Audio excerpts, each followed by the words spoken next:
না, কালকে মুখ্যমন্ত্রী বলছে শুধুমাত্র বাংলা বন্যার টাকা থেকে বঞ্চিত।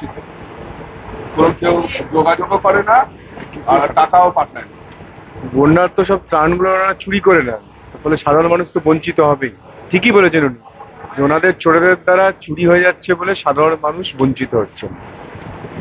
দ্বিতীয় হচ্ছে দাদা, তিলোত্তমার সুবিচার চেয়ে যাদবপুরে কালকে স্লোগান উঠল যে কাশ্মীর আজাদি, আজাদি চাই কাশ্মীর। যাদবপুরে আগেও হয়েছে এরকম ভাবে, আপনারা দেখেন যাদবপুরে বা আপনার দিল্লিতে জেএনইউতে বারবারই ওরা একটা ভারতবর্ষকে টুকরো টুকরো করার চেষ্টা করে, এবং যে টুকরে টুকরে গ্যাংয়ের মধ্যে টিএমসি একজন পার্টনার।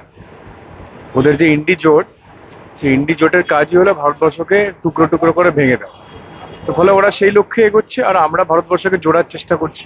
ঠিক আছে। ঘাটালের যে বন্যা পরিস্থিতি, সেখানে নিয়ে নানান ধরনের রাজনীতি, কখনো সেচ দপ্তরের যিনি আধিকারিক আছে তার নাম প্লেট খুলে দেওয়া হচ্ছে। ঘাটালের বন্যা পরিস্থিতি কি বলবেন? প্রতি বছরই ঘাটালের মানুষের অত্যন্ত দুঃখের, মানে আপনি সত্যি না গেলে আপনারা বুঝতে পারবেন না। আপনারা নিশ্চয়ই গেছেন। এক ভয়ঙ্কর পরিস্থিতি, ভয়ঙ্কর। মানে মানুষ যে কিভাবে বেঁচে আছে, মানে কি ভয়ঙ্কর যন্ত্রণা, সেটা ওখানকার মানুষেরা বুঝতে পারে। দেখুন, আমরা তো গেলাম এলাম দেখলাম, এর মধ্যে তো ঘাটালে কখনো উন্নতি হবে না। ঘাটালের উন্নতি করতে গেলে পশ্চিমবঙ্গ সরকারকে সত্যিকারের মন থেকে চাইতে হবে।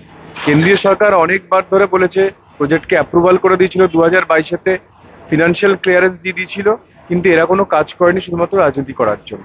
আর এখন সাংসদ বলছে প্রচারে যাবে ভোটের না। আগে 25শে মে তো উনি জয়ের তো মিছিল বার করে ফেলেছিলেন 25শে মে। তাহলে জুন জুলাই আগস্ট সেপ্টেম্বর 4 মাস হয়ে গেল। 4 মাসে এসে বলছেন যে এই নাও তোমাদের কাছে আমি কিছু চাল ডাল দিয়ে গেলাম, আর তোমরা আগামী 5 বছর ঘুমাও, আমি আবার 5 বছর পরে আসবো। সুকান্ত পাওয়া যাবে? সুকান্ত দিল্লি আছে, করছি তোকে রান্না করতে বলছিস কেন?